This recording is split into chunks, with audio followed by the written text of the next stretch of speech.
Do you guys know what a chess miniature is?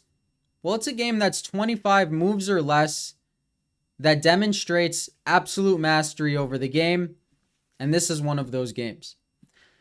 Anderssen was a GM from the 1800s. The only person better than him in the 1800s, some say, is that Paul Morphy, that famous guy that we follow his principled chess today. But Anderssen came up with a different set of principles. He was the fastest developing GM ever. This guy was like, take my pieces, I just want to get them out. Just develop. This game is one of his most famous games. What he did to Rosanes shouldn't be all too legal. I'm pretty positive he was wearing these shades when he played the game, right next to his iPhone, which was across from his stockfish. Maybe he was a lead chess guy. Big 5G back in the 1800s. I'm sure they had it. I'm sure he used it. Because this is a 100% accuracy game. And we're going to get into it. We get a King's Gambit. I exclusively play the King's Gambit as white. So it's odd seeing it from the black perspective. But we get pawn to d5, the Falkbeer counter gambit. Of course, takes.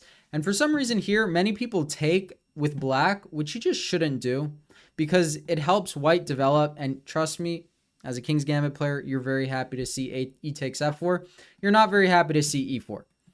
Now, one thing I could say about this line is it's super sharp. You can basically be assured one person is going to be resigning within 20 moves because the lines are just so sharp and the attacks, they come out of nowhere. Rosanes played the move bishop to b5. All right, we'll cut him some slack. It was the 1800s. Why is this move bad? The move is bad because it helps black gain a tempo, right? Pawn to c6. Now, ironically here, how do you recapture?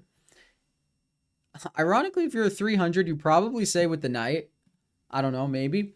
But if you study a lot of chess and you study the fried liver, you know that line that goes b takes c6, gaining a tempo on the bishop? Well, he doesn't do that. He took with the knight. He's like, I just want my pieces out. Look at how fast he's about to develop. Okay, knight to c3, caveman chess, attack pawn, defend pawn. Super clear so far.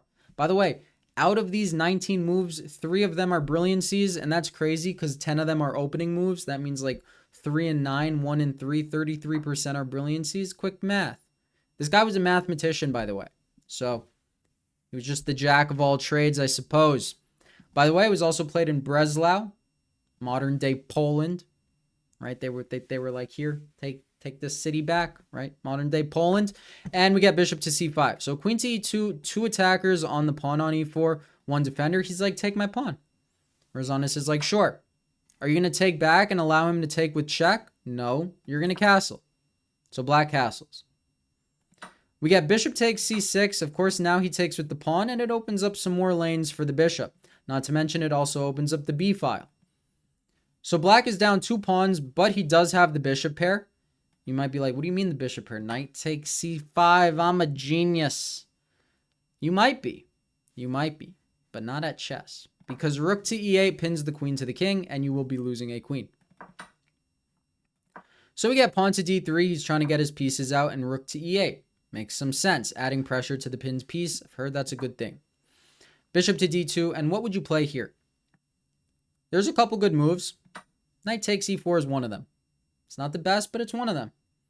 And it's the one he chose. We get d takes e4, bishop to f5. This is what I mean. This is where the sparks are going to start flying. This is where the game becomes beautiful.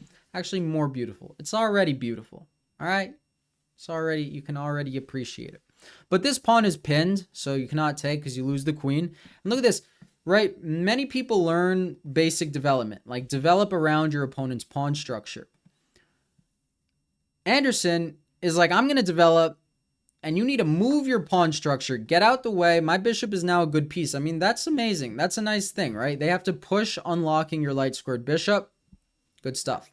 We get queen to b6, all right? A battery aiming at the knight and a battery aiming at b2. What would you do as white here?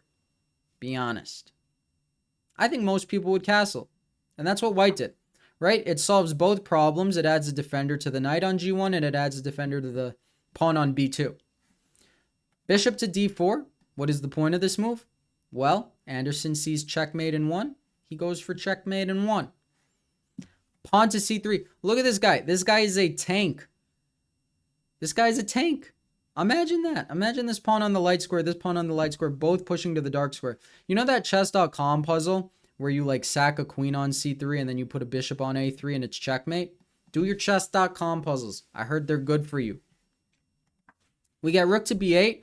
You think he's going to move the bishop because it's under attack? No. Anderssen was a sicko. In a good way. In a good way. He was artistic. He was a mathematician. Artistic, acoustic. All those traits that make a good chess player a good chess player. Pawn to b3. He's just inducing weaknesses left and right. White can't even get his pieces out. He's like, I'm sick of pushing pawns. Now find the next move. Find this beautiful move. Some of you might hear the word beautiful move and be thinking, oh my goodness, that is beautiful. Queen takes b3. Wrong time. Queen takes b3. It's good eyesight because you see that there is a mating box. But the problem here, the only move actually White has is bishop to e3 and his king escapes. His king runs, so there is no mate. So now, how could you build on that idea? Well, you build on that idea by playing the move rook e to d8. You know in endgames, how you try to create a box around the enemy king to checkmate them? This, in essence, is the same idea. You're trapping the king on the A and the C file. You're cutting the board off in less than half, actually, for the king. And it's a beautiful move. We get knight f3, and the computer doesn't even see the win right away. Now it saw it. Took a couple seconds. Stockfish, you're slow. You're slow today. Guy didn't have his morning cup of coffee, I suppose. Queen takes b3 is the move. Brilliancy number 2. You might be like, what was brilliancy number 1? I forgot. If I'm going to be honest, I forgot what it was. Pawn takes, rook takes, and there's no way to stop checkmate now. He tries to stop checkmate. He goes bishop to e1. The third and final brilliancy, how do you put this game away? Bishop to e3 check.